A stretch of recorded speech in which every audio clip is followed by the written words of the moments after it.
I cannot forget that night.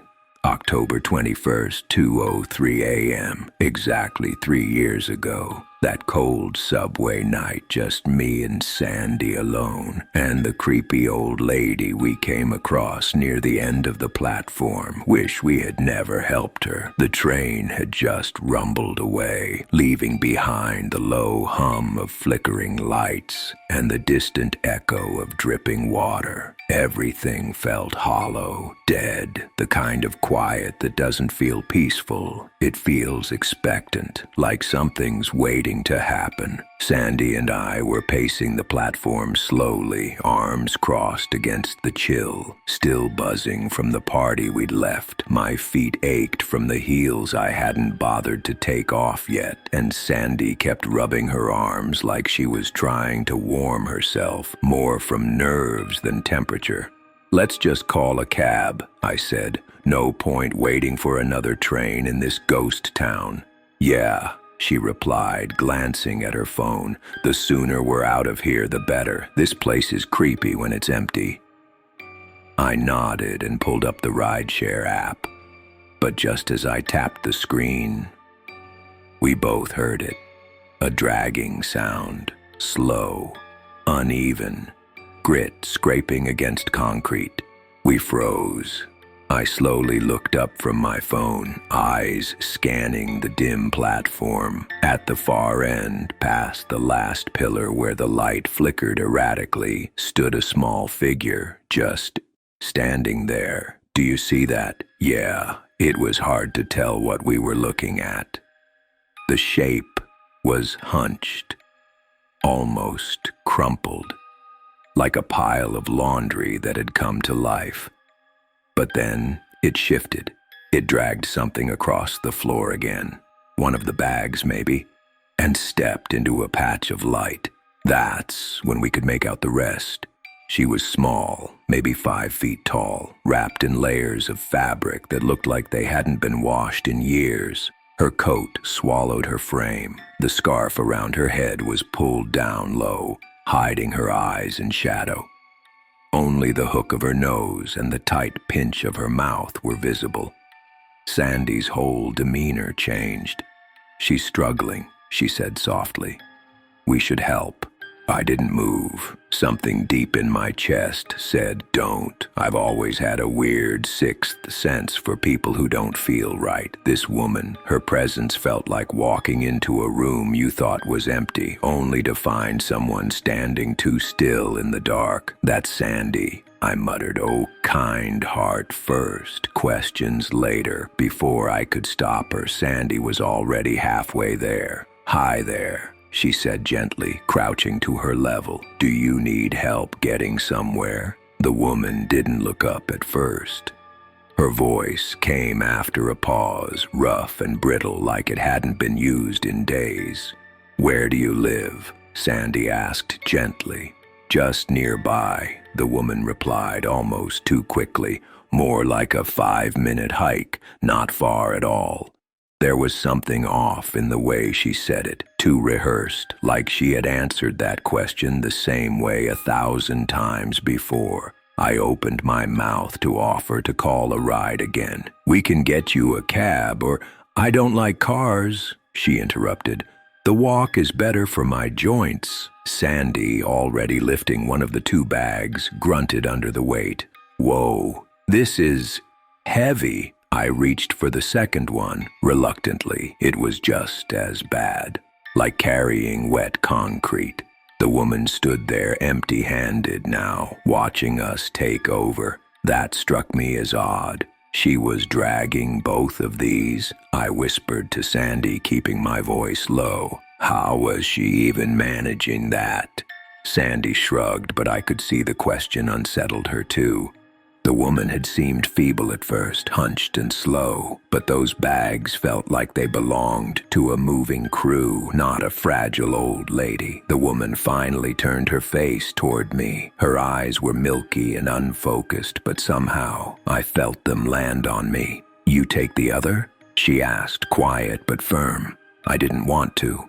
Every fiber of me screamed no. But Sandy was already ahead and I was also holding on to the bag, so I nodded. We left the station and the night swallowed us whole. No cars, no breeze, no noise. Just us, our footsteps, and the steady, awful creak of those bags swinging between our hands. As we walked, I kept glancing over at the old woman. At first, she was hunched, like before. But after a few blocks, I noticed something strange. Her back wasn't as bent, not fully straight, but straighter than it had been on the platform. The curve of her spine seemed to rise with every step. I didn't say anything to Sandy. I wasn't even sure I trusted what I was seeing. Maybe I was just tired. Maybe the street lights were playing tricks. But the way she moved, it wasn't just smoother. It was almost purposeful. Like this entire walk was something she'd rehearsed. Her gait, once slow and stiff, was now smoother, almost too smooth. Her steps became more deliberate, more aligned.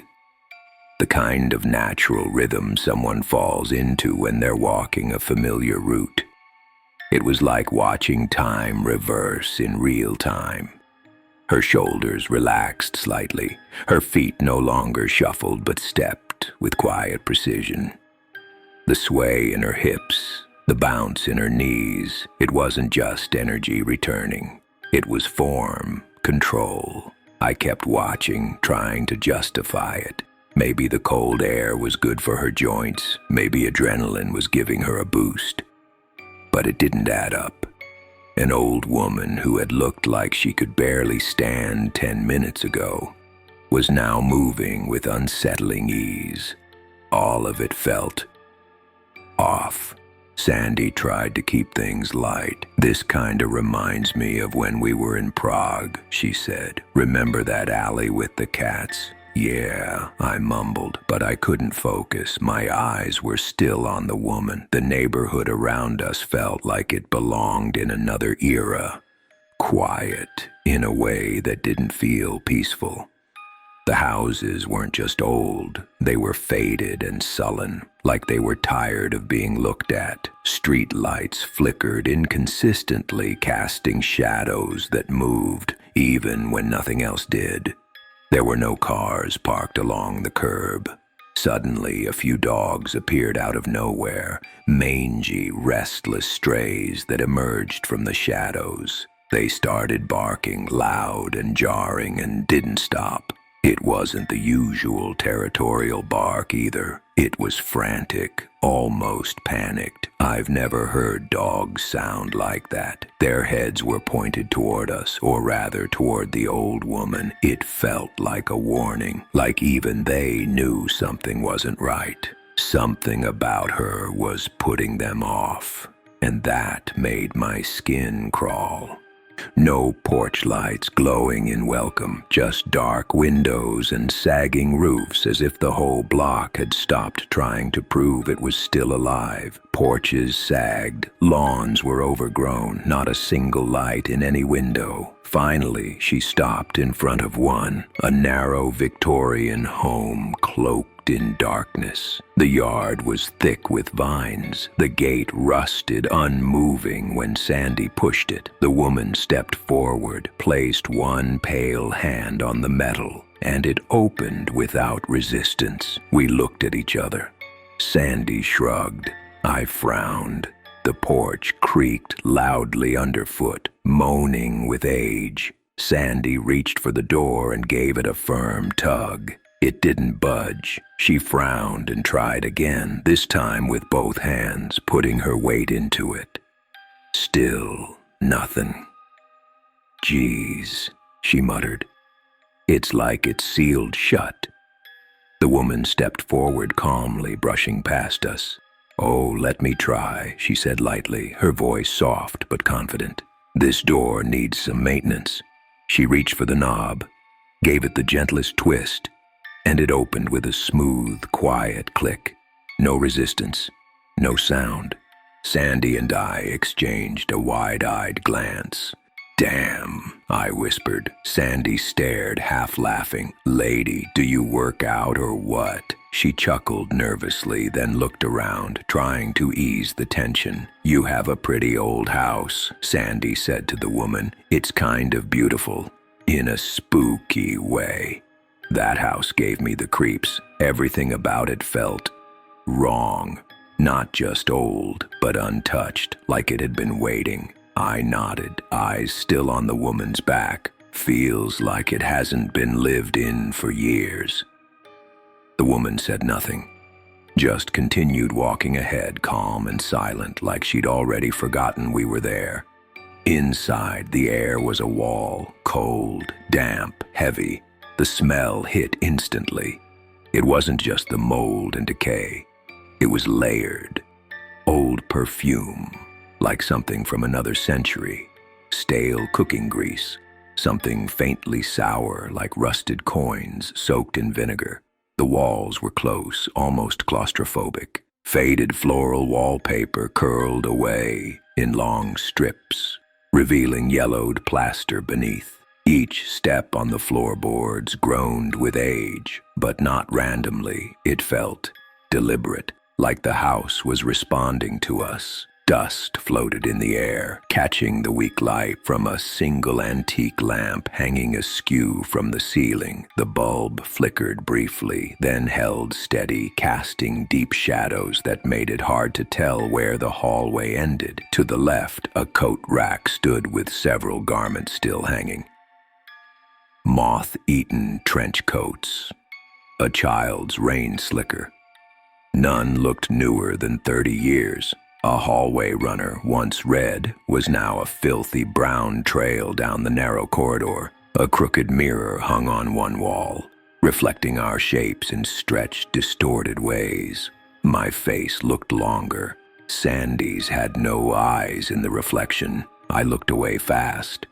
Upstairs, the old woman said, motioning toward the narrow staircase. First door on the right. Sandy hesitated for the first time all night. Her hand gripped the strap of the bag, her body angled slightly toward the stairs, but her feet still rooted in place.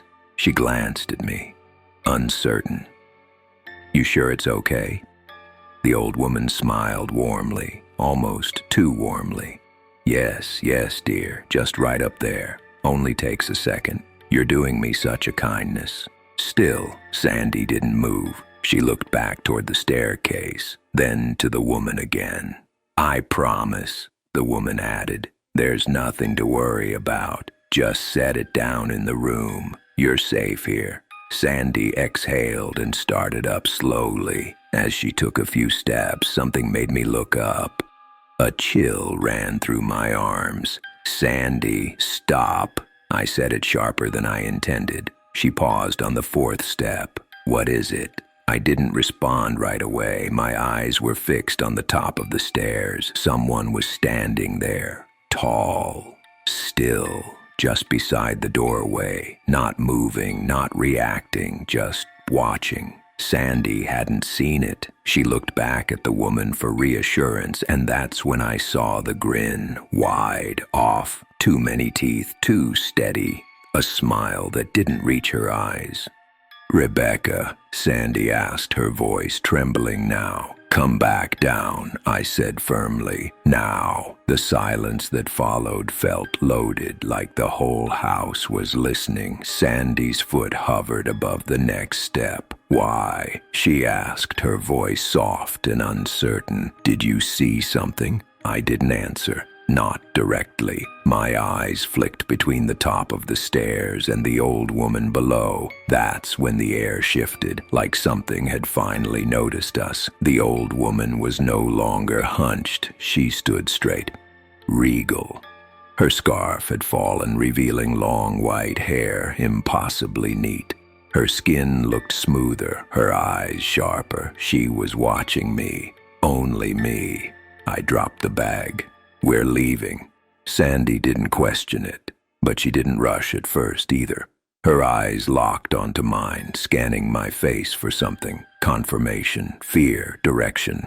She must have seen enough because her hand trembled slightly as she loosened her grip on the bag. She stepped backward, slow at first, careful not to turn her back on the top of the stairs. Her foot missed a step and thudded hard, making both of us flinch. The old woman hadn't moved, still grinning, still staring. Sandy reached the last step, then practically dropped the bag onto the hallway floor. It landed with a dull thud and slumped against the wall like it was full of wet sand. Without a word, we turned together and ran. Not a coordinated sprint, more like a mad, panicked scramble, tripping over the hallway rug, bumping into the peeling walls. The front door was still ajar. We flew through it and off the porch like we were being chased by the dark itself. But just before I hit the gate, something made me glance back. The woman was standing in the doorway, perfectly still, her backlit silhouette framed by the crooked house. That same wide grin was still stretched across her face, too wide, too calm, like she was amused. She didn't chase, she didn't shout, she just watched like a spider waiting at the center of its web, letting the vibrations carry the story. And somehow, that was worse. We didn't speak as we sprinted down the street, lungs burning, ears tuned for footsteps that never came. Only when we hit the main road, alive with streetlights and the distant hum of a car, did we stop.